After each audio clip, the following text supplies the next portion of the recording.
more relevant for the time when Muslims were in power in terms of having khilaf. And that now it's all a secular states, different states, one body divided into many others. Are you suggesting that perhaps there's a need for perhaps a greater study on the fiqh in terms of perhaps a more development into how it would be more relevant for today, or what would be your opinion on that? Ijtihad is required. Ijtihad is central to the Islamic concept. The reason Islam expanded and went so far globally so quickly is because of the concept of ijtihad. Ijtihad is when the ulama of different historical time and geographical place look at the Islamic faith, the rulings which are not definitive. So they're not in the Quran as black and white. So they're not mentioned as halal or haram, but they have room. They have room in which there has to be a play for the fuqaha, for the scholars to implement certain rules. Yeah. And that is greatly required. Unfortunately for the Muslim Ummah, post Ibn Taymiyyah, ijtihad was stopped because they felt, Muslims have been ruling for, at that time, I think nearly 1,000 years, and they have got everything they need. So that's it. Let's leave it as and let the Muslims carry on living on all the rulings that was done prior, because they were more close to the Prophet ﷺ. They knew more of our faith, and we can carry on. But all of a sudden, in the 20th century, we are now dispersed as a minority people throughout the globe, and we are living under different rulings and nation states. And therefore, we require the fuqaha to do ijtihad on a lot of rulings, or how to dispense simple things like what zakat. Very, very important. It's central to Muslims. We have to give zakat. How do we give it? And how do we transport it across?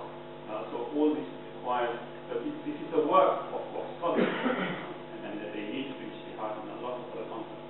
I mean, we have, even at this moment in time in England, there's a small group of people saying you shouldn't vote, it's haram. And then there's other groups saying, no, you must vote, you're part of this country. If you don't vote, then you won't be part of it. You won't be able to have your say. So we need scholars to understand as to where we stand. So there's a lot of issues. Ijtihad is required, but we are a young community. I mean, we've been in Britain for 30 years. It's very, very young. So we need new scholars to emerge from this country who can understand the laws of this country, understand the ethnic minority, and carry out.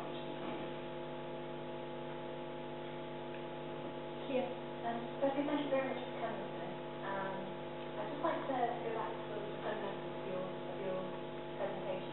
So I do think that even within Western society, the concepts of faith and reason are really in conflict, because essentially Western philosophy tries to claim, a lot of Western philosophers try to claim to know our real interests, and they claim that we are, and they explore this idea of a soul consciousness and set up procedures to realize our true consciousness. And ultimately they claim that, they're claiming that reason comes from a higher source. In Western philosophy, that higher source are the philosophers. But in Islam, the higher source is God, and it is God that tells us what our real interests are. So maybe we're talking about the same thing, but using different vocabulary. No, I don't think. No, I think your introduction is quite spot on, but I think your conclusion needs to be revised. I think the way I would see it is slightly different, in the sense that we have, let me give you a parable, maybe it might not be very appropriate, but I think I'll try. If you have a person with known as five senses, you know, it's important, five senses. Getting Friday. I've lost one of the senses, that's it.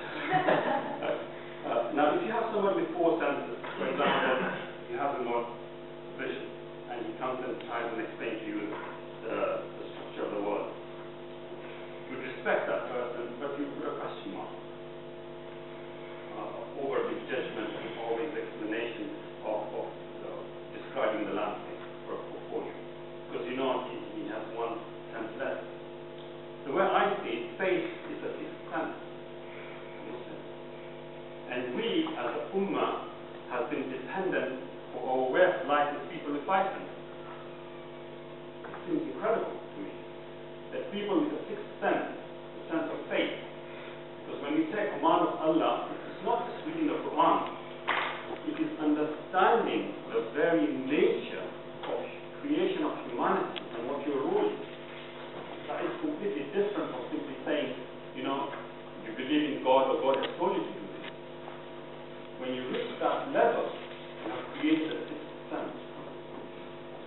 your sixth sense, you're depriving your, desensitizing your sixth sense, and you're depending on people with five senses to guide you, I think there's going to be a problem.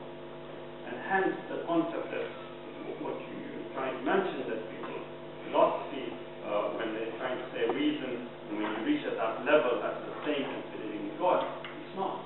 If you take that path, it's a very dangerous slope, because what happens, because you end up thinking you are God. So that's what it means, because you are in control of everything. You have reached to a level where you can determine absolutely that what I do is right, and what I am doing is right, and what I am doing is for the benefit of humanity. Whereas a person with faith will reach to a stage and say, no, what I'm doing is questionable, and I have to look at faith, what it's telling me, and how I should do that. So that's the difference. And this difference, fortunately, is very strong, but you have to understand, and it's very difficult for humanity to accept it, that what is very important here, to ask you a question, one, are Muslims free?